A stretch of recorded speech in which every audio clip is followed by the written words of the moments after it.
Needless to say, this is totally unscripted. You just turn the camera on and I go. Turn the camera on and I go. Faulkner had it right when he talked about seeing the world in a grain of sand. Which is the complete opposite of what I seem to be doing. I don't have the beach to write about, much less the crucial grain.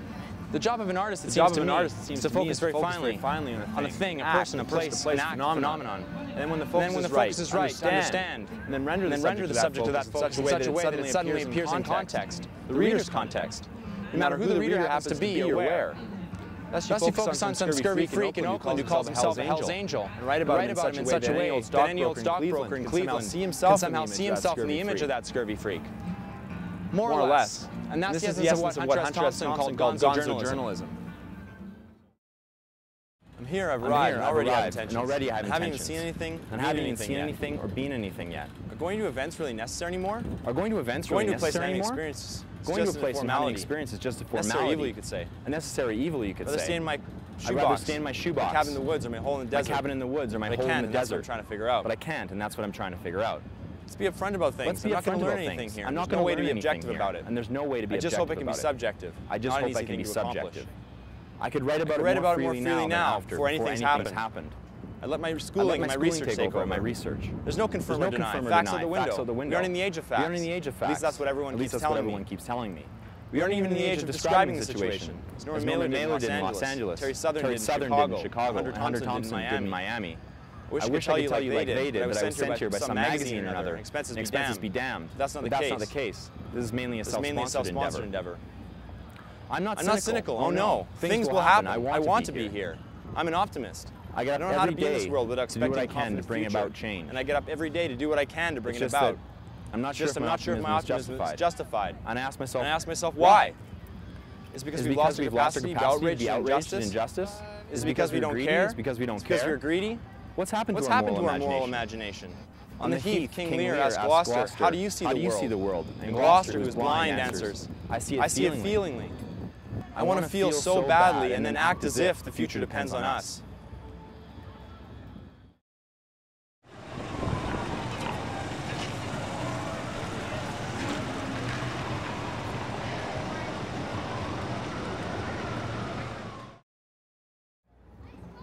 This being the first day, all the attendees are here by now. Some meeting for the first time. I got a brief chance to have a few words with some of them today, all very frank, talkative, and open. They're a cross-section of the country, old and young, fat and skinny, truck drivers, college professors, stay-at-home moms, school teachers, insurance agents, secretaries, doctors, and social workers. They have opinions about prescription drugs and the deficit, human rights in China, ethanol, school funding in the space program. In the space program. At an event like this, people usually take pictures, shake hands, pass out small offerings, business cards, handwritten notes, armed service medallions, small religious objects, and good luck charms. I wonder what turns these people into the grim, uncompromising, insincere, argumentative, guarded, and occasionally mean people when they get back. Everyone here is considered a participant. They're all trying to get a piece of the action. There's more press here than you think. Everyone here is considered a participant. Despite restrictions, this event will be broadcast across the globe, fueled by the expansion of digital media. There's more press here than you think. And will live on into Despite restrictions, this event will be broadcast across the globe, fueled by the expansion of digital media. Considering the impact of the media on this event, I've been considering the role of the press in this event. I wish it were. Is this an event for the media? Appearances are real.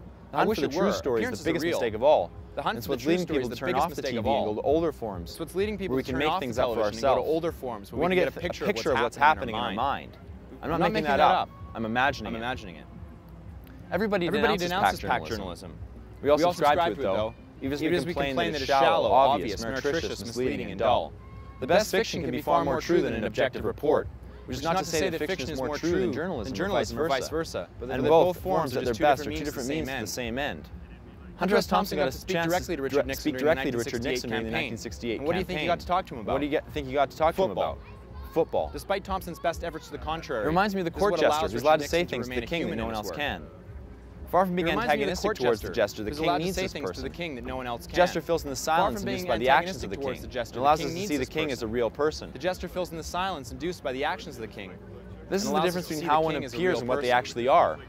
I effectively believe his words and not my eyes, because even though I know Richard Nixon is a corrupted weakling and a criminal, I nonetheless treat him with respect because he bears the insignia of the president, so that when he speaks, it is the law itself which speaks through him. This is where the cynic who believes in the hard facts falls short. When Nixon speaks, there is in it more than his words. When Nixon speaks, there is in it. Do you remember more when than his Richard words. Nixon said that if he'd been born Do you black, remember he when would have been a Richard Black Nixon said that Panther? if he'd been born black, he would have been a Black I don't, Panther? but I read it in a book once. I don't, but I read it in a book once. And people here have sincere delusions. They feel hopeless to escape the stereotypes that have been placed by the media and politicians. And they feel helpless to have their government hear them. They're more anxious and bewildered than They don't know what to make of it all. Of long hair and endless war. Their children deserting their country. Congestion on their highways and overcrowding in their national parks. Art does not uplift. Art does not uplift, and movies that do not reach conclusions. Intransigence in government and violence. Politicians who come and go while problems persist. Being lonely, surrounded by people, being bored with so many possessions, being poor. A failure of organizations to keep the air breathable, water drinkable, and man at peace. They know it, but they don't know how to act on it. One gets the feeling that the media are constantly bombarding people with more and more information. We want total coverage, but we never mark the moment when we reach the saturation point. Now there's more news than any one person can handle. The media appeals more and more to the public to provide the news. Last night I sat watching with a friend of mine. We heard the announcer say, "Call in with your news. We want to hear from you. We want to know what you think." And my friend took off her shoe and threw it at the screen. And she hadn't even been drinking. One day finished. Spend most of the evening listening to the hum of electric lights, reading newspapers and drinking beer. It's easy to get thirsty in a place like this, especially when engaged in circling conversations, which I had about three. One was with a liberal who voted for Bush in 2004, being that if Bush had won again, it would exaggerate conditions and make things worse. The received wisdom and make things worse. The addict has to see the bottom before reformation is possible. My argument centered around the fact that I think we have much farther to fall. Indeed, he sensed my capacity for extremity. We should act as though we're on some improbable quest. Shake off the slumber, the time is now. Avoid the time is now. Avoid the pitfalls of fame, the hunger to please, and the fear of loss. Retain that eternal kernel of truth, that reminds us of our deepest singular voice that reminds us of our deepest commitments. But I was just fucking with him. Rather, what we should try to do instead is try to freeze the world in the place we have it now. But no one would take that seriously.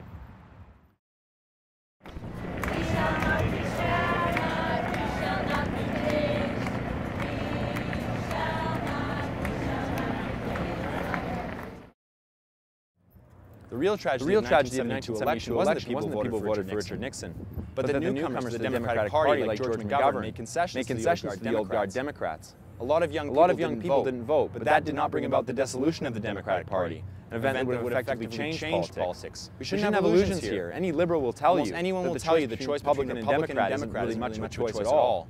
We've let the right define the rules of the game. If there was a word to describe the atmosphere of this place, it would be intense. I see people working fiendishly away, pumping it out at all hours of day and night, constantly chattering back and forth in a jovial dialogue. There's real work to be done for sure, but people seem to take pleasure in the journey. Not all see eye to eye on every topic, though. This morning I was engaged in a conversation with the whale of a man. You want to know what I was writing about? I said I was writing about the Chicago Bears, which led to a long conversation about football. Then a friend of his walked up and asked why I was wearing that stupid T-shirt, which led by some convoluted route to the subject of how the Philistines fucked everything up. Which bugged me. At one point I shouted, "Yeah, well, I'm one of them. You're going to see a hell of a lot more of me." Perhaps a stupid slip in display. I should have been more careful with my words, I know. Today it's fashionable to make fun of people who are dressed up in false personas, as though they were caught in an illusion. So what if I'm dressed up like Tupac? Why does that seem so much like a put on? Why does that seem so much like a put on? Because I don't go around dressed up like this all the time? Because I don't go around dressed like this all the time? I could be at a Halloween party right now, and this would seem perfectly normal. People doing all kind of dadaist theater. The sign that's eventually trickled down to the masses. With the caveat being that the masses are one step behind and they are to some degree. So I'm just repeating the mass forms. Using mass forms. But there'll always be the problem of mediation. How do I know what you meant by that? How do I know that you're not my enemy? Is it something you have to feel? In a strange way, the emotions that I perform for the false persona that I adopt can be more authentic than what I feel in myself. There's a fine line between martyrdom and stupidity, though. It depends on a certain kind of tension in the body politic. And that line disappeared, in America anyways, with the trial of the Chicago 8. What's extraordinary about this event that I'm witnessing is the search for self-fulfillment. an outpouring of popular sentiment and experimentation, an authentic grassroots phenomenon. Here, everything's permitted. Here, everything's permitted. Is deprived of that which makes it dangerous. On the condition that it's deprived of that which makes it dangerous. Today, the way regular people run their lives. What's really risky Everyone is I know the way regular people run their lives contemplated today. marriage and suicide. Everyone I know has looked at pornography. Listen to all kinds of music. Contemplated experimented suicide, with drugs marriage, and religion. Listen to all kinds of short, music. they don't know what the fuck they're Experimented with doing. drugs and They're religion. searching, but they don't know what they're searching for. They don't know what the the fuck they're uncertainty, doing. the anxiety. They're searching, it's going to be but they pretty don't know hard what to they're get people searching together for. to The get stuff uncertainty, done. the anxiety. People have to be forced to do things, but they also want to accept it of their own free will. People have to be forced to do things. I grew up in a things, pretty but they also middle-class want to accept neighborhood, it and like of their most own of my free friends, I will. like to listen to rap I music. grew up in a pretty middle-class neighborhood, and like most of my I friends, thought that I like black to people listen could to rap sense my music. anxiety. I felt They that not only knew me better than I knew them, but they knew me better than I knew myself. But they knew me Why better was than it I that I knew liked to listen myself? to rap music? Why was Was it I that I trying liked to to search listen for to rap music? authenticity? I Was I couldn't trying to figure it find out. authenticity? I At couldn't one point, figure I it had to out. consult some books. At some point, I had to consult some books. Some saw it as a sign of whites Some said it embracing was a black sign of culture whites and the embracing erasure of black racial culture and the problems. erasure of racial Some saw it as problems. rebellion. Some saw it as a more complex form of racism. Some saw it as a more complex form of racism or cultural tourism. Some saw it as reverse racism. Renounce whiteness and become black. Suffer the charge that any claim to white Some saw it as identity reverse is racism. Renounce whiteness and But more become than black, this, or it suffer seems the charge the that reason any that claim to white white kids like identity to is listen to racist. rap music has to do with the More than generation this, gap. it seems the reason that white kids The like reason to is I see the way listen it to rap music provokes has to fear do in with my the generation parents, gap. but all the sacrifices they The reason made is I to see make the the way world it better for their provokes fear kids. in my parents. And the kids are But directed all to the tremendous sacrifices pressure they not made to to screw make the world things better up. for their kids. What could be worse than What your could be child worse than your identifying child with everything you identifying fought with against? everything you fought Misogyny, against? racism, and authority. This has become an obsession This has today, become an making obsession the world better today, for our making the world kids. better for our kids. Warnings that the nation's most significant challenges are being ignored, and if we don't change course soon, we might be the first generation in a long time that leaves a weaker and more fractured America than the one we inherited. It's pretty bad not being loved by your children. Leads many to the conclusion that the only kind of love worth the damn is the love we feel for the work of art. Unconditional love. You don't ask it anything to deserve your love. You just contemplate its isness. It's getting late. Some people are staying up all night. Some people are staying up all night. Feel an adrenaline and some half-crazy notion of changing the world. They're here based on the blind ideology of collectivity, tolerance, acceptance, and change. Or you could just call it communist bullshit. It seems these people don't believe in the essential decency of the white man's culture. They also share a collective hatred of the media. They keep talking about media bias, denouncing even regular news sources like the New York Times. You have to be careful not only what they say, one man said to me, but especially how they say it. Like every reporter here, I'm dependent on the media to reach my readers. On the medium, the medium is the tool through which my voice is analyzed. The medium is the tool through which my voice is interpreted, my statements analyzed, and my beliefs examined. I'm reminded of what my veteran colleagues already know. That every statement I make will be subject to scrutiny. I am what the medium says by every manner of pundit. I say what they say I say. Interpreted in ways beyond which I have no control. And combed through for potential Things don't just happen. Misstatement, jokes get omission, screened. or contradiction. Irony becomes suspect. Spontaneity frowned upon. Things don't just happen. Jokes get screened. Irony becomes suspect. Spontaneity frowned upon. I wonder if I've internalized all this. Considered downright dangerous. How long it's been since the media censors and editors took up residence in my brain? How long it's been since the media censors and editors took up residence in my head? How long before even regular moments become scripted? So that choking up or expressing outrage happen only on cue. The absence of even rough agreement on the facts puts every opinion on equal footing. It rewards not those who are right, but who can make their arguments most frequently, most loudly, most obstinately, and with the best backdrop.